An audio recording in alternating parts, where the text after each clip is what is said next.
And if you'd like to bring your parents up, we're going to do candles and kiddush. You can bring your brother too if you want.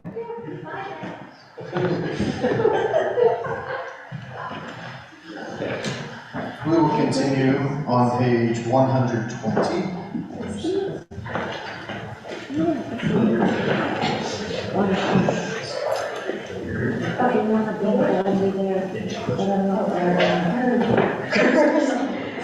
As these Shabbat candles give light to all who behold them, so may we, by our lives, give light to all who behold us. As their brightness reminds us of the generations of Israel who have kindled light, so may we, in our own day, be among those who kindle light. Baruch atah Adonai Eloheinu melech haolam, asher ishanu b'mitzvotav v'tzimanu l'hadlik ner shel Shabbat. You get to say it. That's true. No. You didn't have time to look up. There we go. You got it.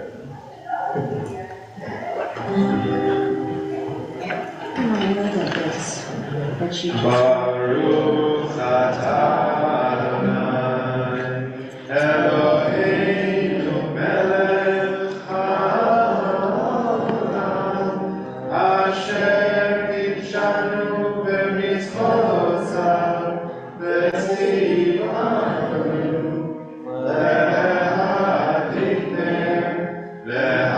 lehadlik ner shel Shabbat.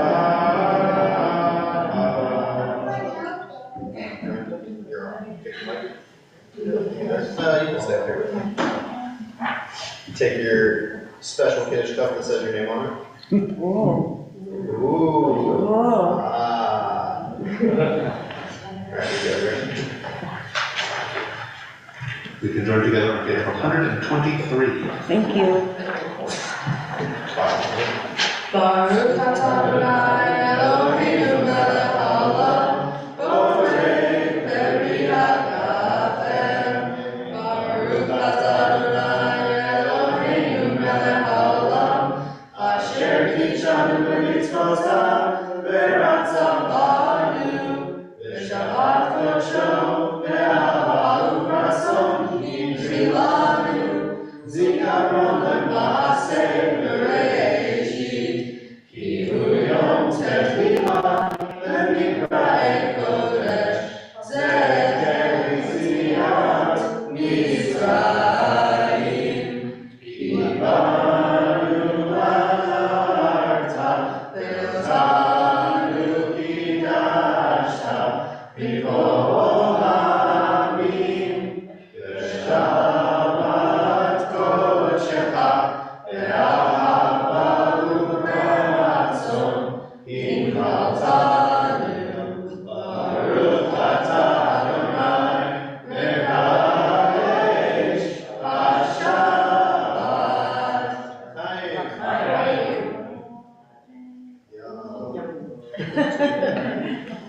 Is it the real thing or juice? You can take this back. Please be seated.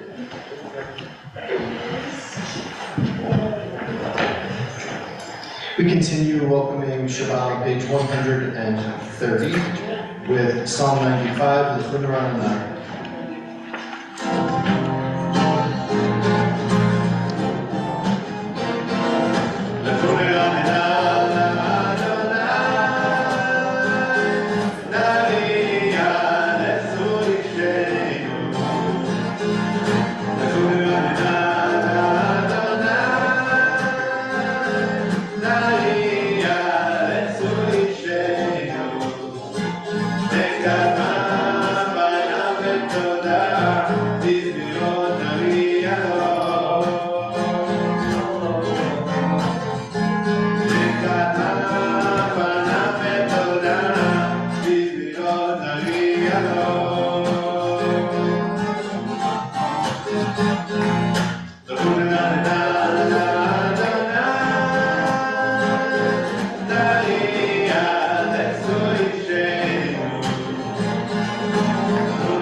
And introduced him earlier, but this is our Chazan, Eitan Strauss-Cohn. We're so lucky to have him singing with us and leading us in music.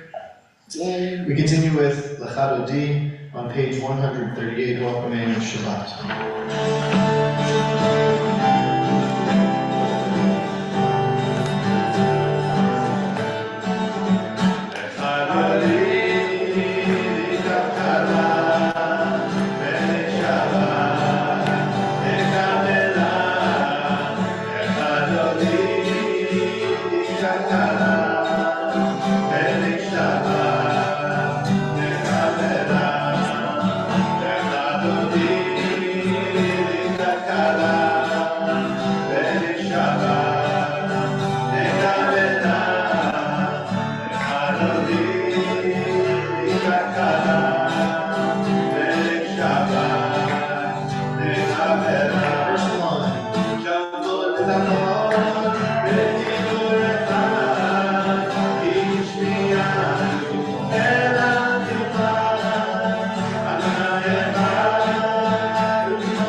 We're going to face the entrance to greet the Sabbath Queen.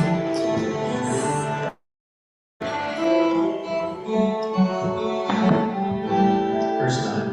Oi v'shalom, atzeret bala, gam besimcha u'tzona, tochevu lei, am segula, oi chala, oi chala.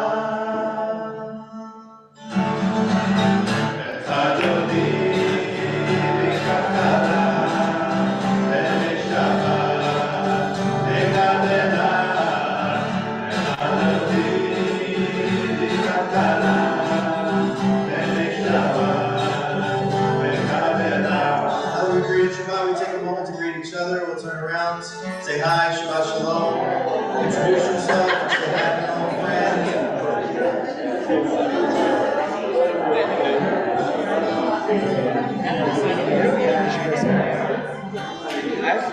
At the bottom.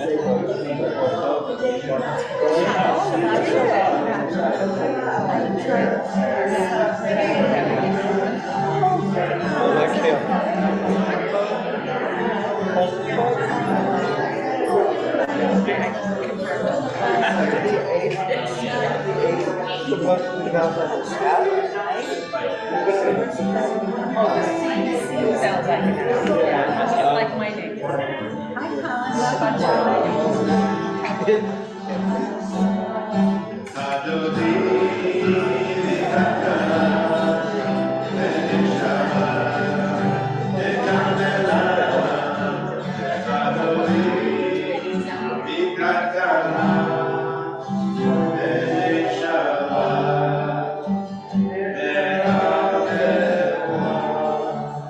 We remain standing and turn to 146 for our call to worship of our Thursday.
The Israeli poet Agi Mishol wrote a new poem in the aftermath of October 7th. And I want to share it with you as we enter prayer, as we just declared we're ready for worship. She writes, "Now when death crawls around and pecans push against their shells, I hide inside Hebrew. Nothing will happen to me in innocent writing. Nothing will happen if I'm absorbed into the letters, if I don't exit the lines, shrunken into the dot above the I, packed inside a P, or the curve of a C, or the two dripping tears of a parenthesis. Beloved, holy language, now when everything has a time and everything is horror, when the orchard reaches out and the ground is plowed, I do as Rilke says, I let beauty and terror happen to me without thinking it's final." Oh, God. We turn to our central declaration of faith, the Shema on page 152. When we pray Shema, we recognize that God in our tradition connects all. that all of humanity is connected by an Adonai Echad, by one God. And I think these Hebrew words are ones that are rather nice to hide inside. It's nice to hide in something that connects us in a moment of division. I agree. And so we say these words, we hide inside the innocent writing. We think maybe nothing will happen if we're absorbed into these letters. And we join together in familiar words, the Shema. Shema Yisrael Adonai Eloheinu Adonai Echad. Shema Yisrael Adonai Eloheinu Adonai Echad. Shema Yisrael Adonai Eloheinu Adonai.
The bottom of 157 we'll read together.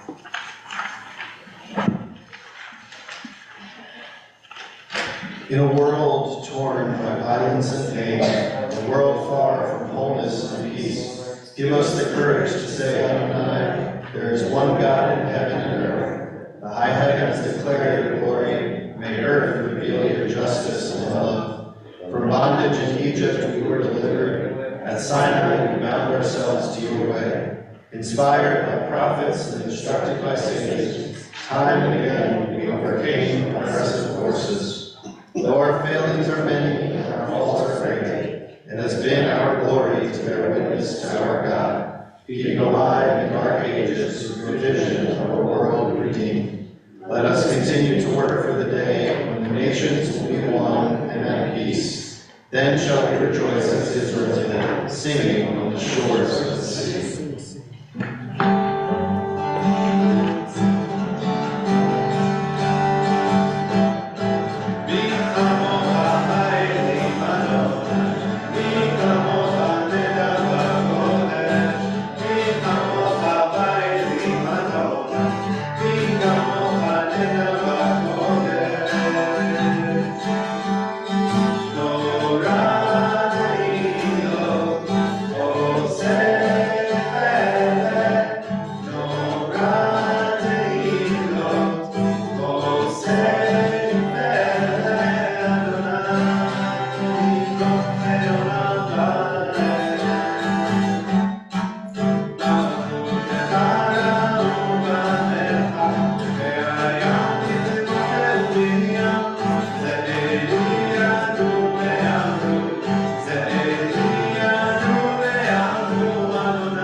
on page 162, you'll find Shamru, our prayer for Shabbat, how Shabbat renews our souls. And I think in days like these, it is so good to come together to celebrate Shabbat, to be in community. And we're so grateful for this opportunity for just to pause, just be together, pray for a moment, sing, to unburden our shoulders and take a few deep breaths.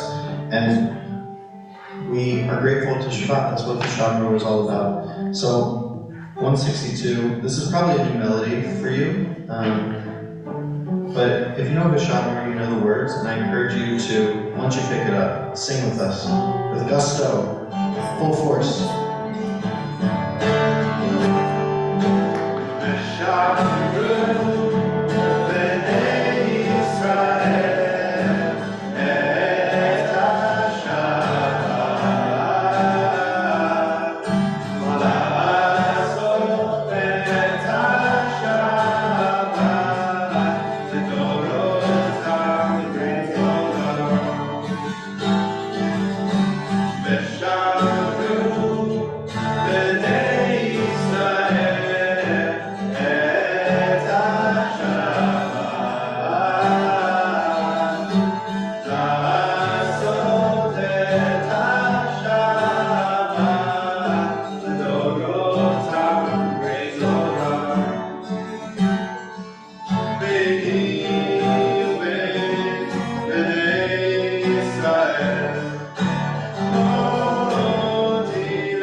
These days I've been listening to a podcast called Israel Story. I don't know how many of you are familiar, but it's essentially This American Life completely ripped off and rebranded as Israel Story. He, at some point, interviewed Ira Glass on the podcast and said, "Hey, I stole this from you." Nice. Yeah, imitation, highest form of flattery. So they were running this interesting series this year in light of the democracy protests. And you can sit, honestly. Please. Yeah, you can sit up there if you want. They were interviewing descendants of the original signers of Israel's Declaration of Independence. Oh, And they represent this amazing diversity of the Israeli public. And then October 7th happened, and they abruptly stopped publishing the episodes that they had prepared. And they started posting what Mishi, the main host, calls postcards from Israel right now. Just little snippets. They're not even really interviews. They're just where different people in Israel, interesting people, are. And I was just listening to one that really struck a chord with me. He starts telling a story about his grandmother who lived to 99. And he said his grandparents met in England in the 30s, and the way that they met was in a debate. And his grandfather, Abe, was the head of the Zionist student union, and they had this debate on campus. And Grandma Zena was the head of the non-Zionist Jewish Student Union. And she wasn't anti-Zionist, she just believed, she was an internationalist, she didn't really believe in borders. They ended up in Jerusalem, and she spent her whole life advocating for the state of Israel. So, I don't know, I guess he won the debate. But he tells a story from the summer of 2006. And in summer of 2006 was the first time I ever traveled to Israel as a teenager. I was a teenager in 2006 anyway. And Mishi and Savta, his Savta, are sitting watching TV, as all of us have in recent days. And there's casualties and destruction and hopelessness. And as they're watching, Mishi says, his grandmother said something he never forgot. Actually, the foundation of the entire Israel Story podcast was this moment for him. She said, "Look what a strange world we live in. There are beautiful hills north of here that have vegetation and trees and wildlife, and we humans have drawn a line in the middle of those hills." It's okay. And we humans have drawn a line in the middle of those hills, and we call one side of the line Israel, and on the other side, Lebanon. And now people from one side of the line are launching rockets at people on the other, who in response are bombing and shooting and advancing. And what's the guy on the TV saying, really? He's telling us that Moti Cohen from one side of the line is hurt, and when his life is turned upside down, we have to be very sad and mourn because he's one of our own. And it's not that when the same thing happens to Ahmed Suleiman from the other side we need to rejoice, it's just that we can care a bit less. But Savta says, I'm equally sad for both Moti and Ahmed because, well, a person is a person is a person, no matter what. This week in our Torah portion we read Chayei Sarah, which means the life of Sarah, but actually begins with her death. Oh. There's an interesting midrash that ties her death to a narrative earlier, to the Akedah. And a midrash is a narrative commentary, fills in the lines. And this one connects Sarah's death to the Akedah, the binding of Isaac. And we're told that a demon wasn't happy that Abraham got out of it and didn't sacrifice Isaac. And so this demon goes to Sarah and says, "Did you hear what Abraham did?" And she says, "No." And the demon says, "Your husband took Isaac and killed him and offered him as a burnt offering." The Midrash says that Sarah wept and cried aloud 3 times, corresponding to the 3 sustained notes of the shofar, and 3 howlings corresponding to the 3 disconnected short notes of the shofar. And her soul fled, and she died. Oh my God. It's a heavy Midrash. But the thing about the Akedah is that it's one of those stories that's in Islam too, except it's not Isaac, it's Ishmael. But any parent knows in either story, whether you're Hagar or Sarah, that you would be wailing all the same. Because a person is a person is a person, no matter what. The rest of the Parsha, Chayei Sarah, transitions from one generation to the next. Abraham secures a grave for Sarah to properly remember her. And then Abraham sends a servant out to find Rebekah, who displays unique kindness and hospitality. And when she eventually meets Isaac, she literally falls in love with him because the Torah tells us she falls off her camel when she sees him walking. I think it's the best line of the entire Torah. Right. Oh, for camel. In most English translations it says, Rebekah alighted off of her Torah. It's like, no, she fell. She fell. That light's too nice.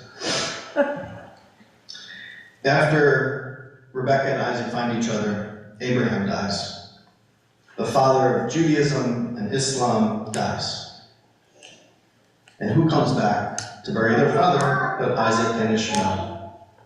They come together in a moment of unity amidst so much death. And one of the questions this Torah portion might ask us is, what do we pass on? What do we pass on in this moment? Israel's story says that their main goal is to create empathy between those that have different beliefs, different worldviews, different circumstances. I believe that empathy is perhaps the most important thing we can pass on. I'm part of a group called New Ground, a Jewish-Muslim partnership for change. That's their tagline. Someone here?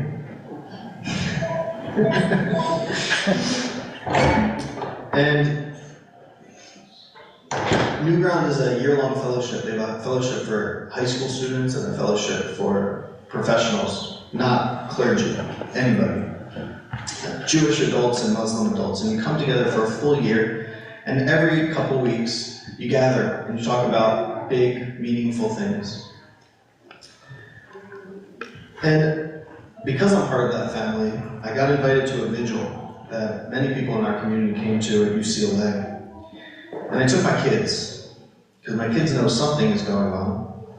But it seems that whatever they're absorbing is very black and white. It's us versus them, good versus bad. And I wanted them to have something more nuanced in this moment. And so I took them to this vigil of Jews and Muslims on UCLA, this place that everyone says is a lightning rod of diversity, or what's the word I'm looking for, of division. And we stood, about 150 of us, Jews and Muslims, and we said some poems.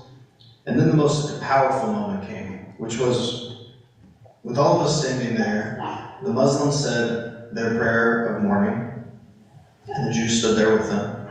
And then the Jews said Kadisha to the mourner's Kaddish.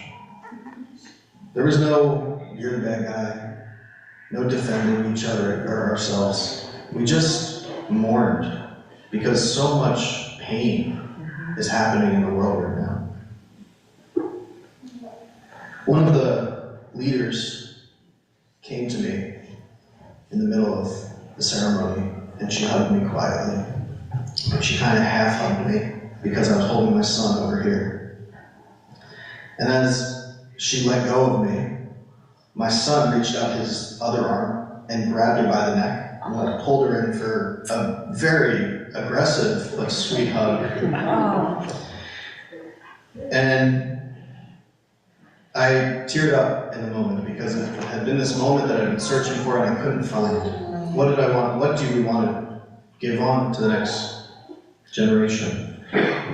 It's humanity. It's empathy. It's understanding that two truths can be true at once.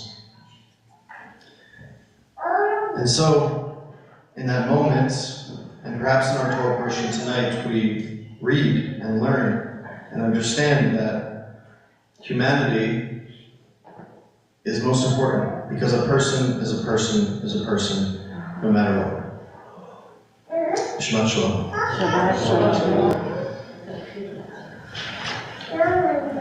And normally for our Amidah, at Bashir, we spend some time in silent prayer in between our opening words on 164 and our prayer for peace on page 260. So tonight, when you're ready, we're going to start on page 164. When you're ready to pray, we'll ask you to rise in body or spirit.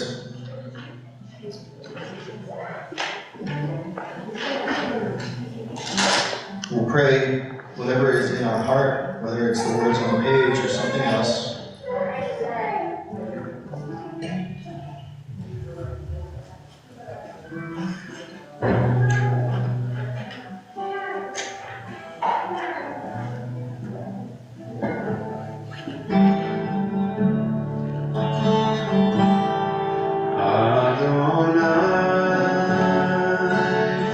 Sepatati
or you can rise for the Oneida.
עושה שלום במקומה, הוא יעשה שלום עלינו.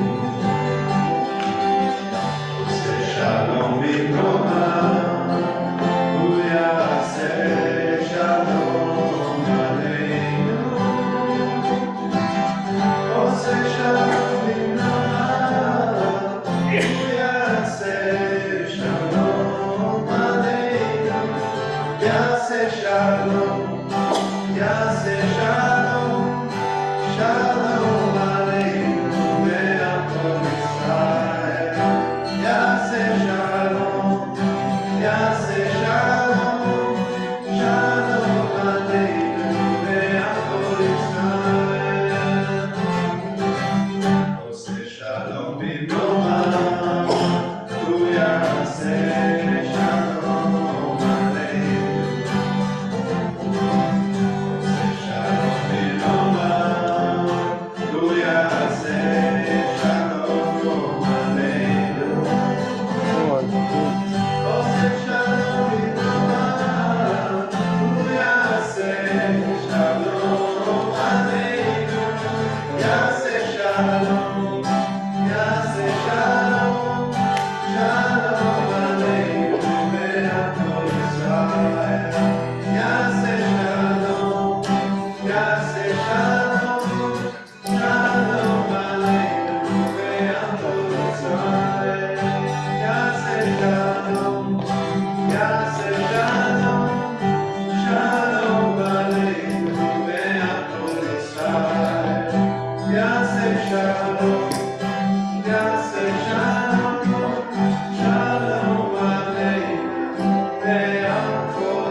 our prayer for peace and our prayer for healing, take a moment to think of the captives being held in Gaza now. There's a prayer in our morning liturgy, and you can find it on 293 is one of the places. And three brachas down, 3 blessings down, you'll find one that we say every morning. And in good days, you'll see on the left side, we might understand God who frees the captive as an ability to stretch. But these are not those days. And so we're bringing over 200 people into our hearts. And we just say these words, praying for their safe return home. Baruch atah Adonai Eloheinu melech haolam matir asurim. On page 371, you'll find our prayer for healing. We take a moment to go around and share names out loud or in our hearts. For those who are thinking the Shabbat, we need a prayer of healing of mind, of body, of spirit. Perhaps we all need that blessing for ourselves too. So we'll go around and share people we're thinking of. She should come up to the beamer, she'll be happier. Anushka, just bring her up here. Names of people we're thinking about. Lynn Diamond, Lady Grazia, and Hope Hart.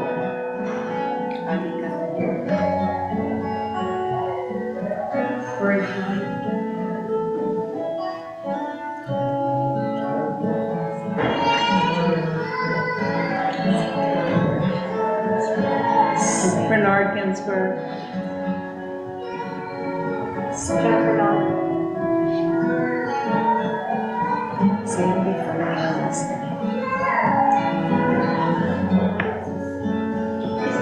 What do you call your grandfather? Like, what do you call him? What do you call Papa? Papa. There we go. What do you call Grandpa? Is that what you call him? Papa? Calls him Grandpa Bernie. Grandpa Bernie, or like that. Alright. So we're taking all those into our hearts. We're particularly thinking of your Grandpa Bernie. As we say our prayer for healing this evening, right in the middle of 371, and we join together.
Now I'd like to invite up our favorite announcement givers, Paul and Jeremy Diamond.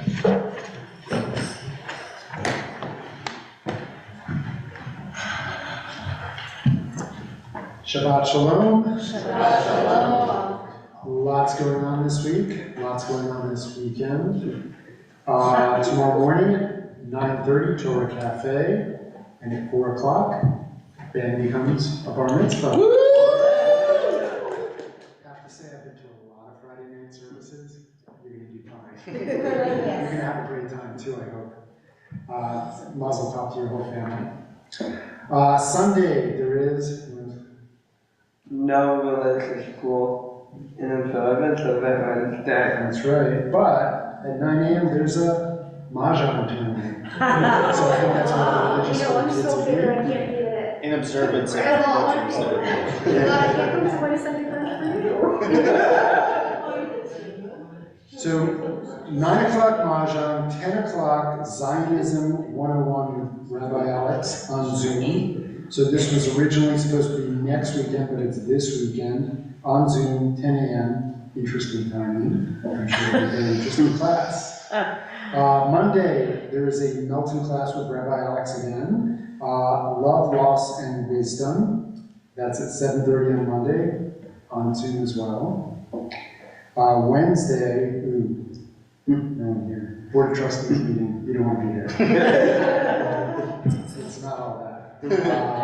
Thursday at 7:30 is an introduction to meditation. This is the second of a three-part series with Anushka. She is very credentialed and trained at the UCLA Medical School Mindfulness Research Center, International Mindfulness Teachers Association, and Inside LA. So I've heard good things. I encourage people to be there. And Jeremy, what's happening next Friday at 6:30? Shabbat in the round, Where's it gonna be? upstairs. But in this building? Yeah. All right, that's it. And then next Saturday, the 18th, is the women's retreat. There's still room, so RSVP if you have not already. The women's retreat? No. I'm just gonna be reading. Shabbat, Jessica. Bye. Well, really, Lori will be leaving, but Jessica will be there. Shabbat shalom.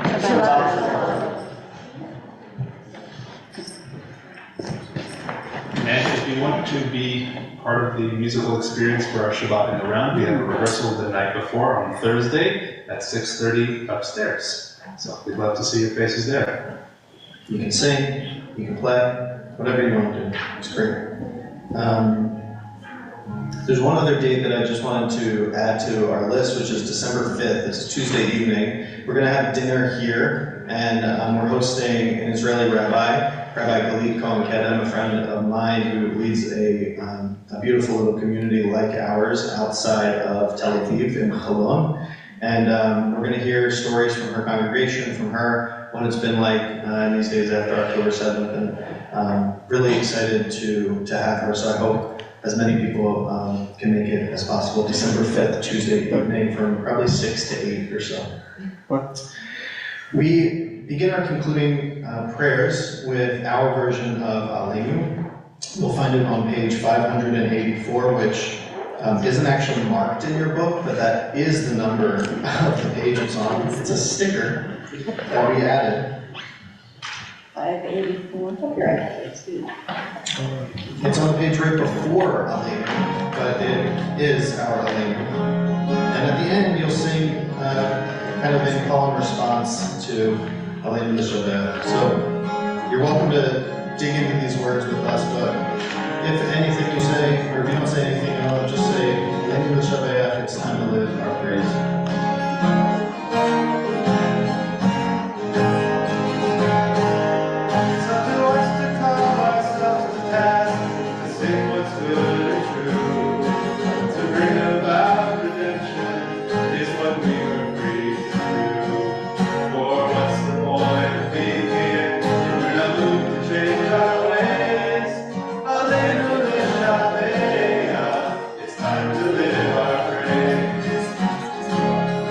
We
We turn our thoughts now to our loved ones that we've lost at this season in the past few weeks. And our community is still thinking of Richard Hart, the father of Ari Hayar.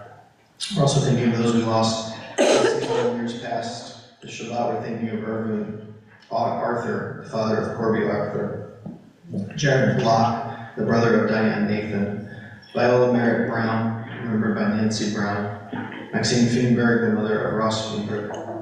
And Neil Minkoff, the brother of Merle Minkoff, singer. And we're thinking of all those who have died in recent days at the hands of Hamas, at the hands of natural disasters around the world. There has been much grief, and we bring all the world's grief into our hearts this Shabbat. You'll find Kadisha Tone Warner's Kaddish on page 598 on the rise.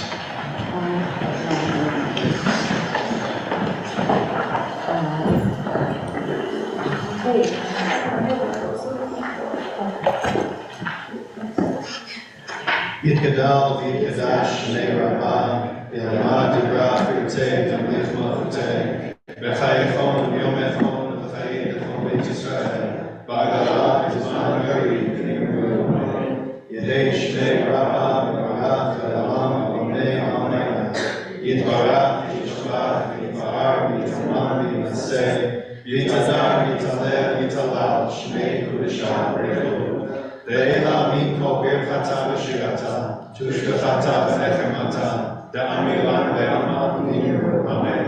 Yehei shema rabba min shemayim, v'chayim amenu v'kol Yisrael v'niru, amen.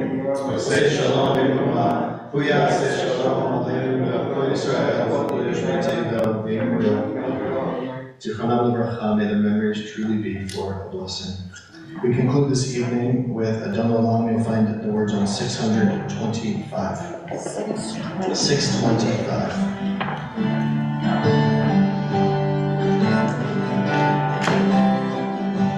Adon Olam Asher Bana B'Zer Kol Yitzchak V'Nasa B'Chetzoto Asar Melech Shemo Nikra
And we'll join together,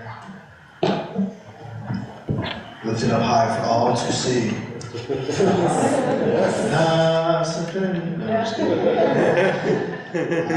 Lotzi lechem min haaretz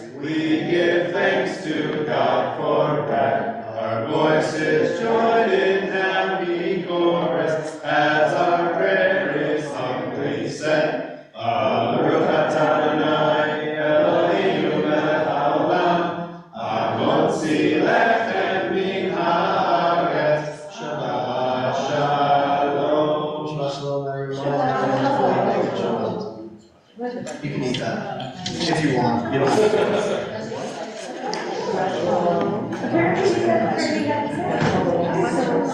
Been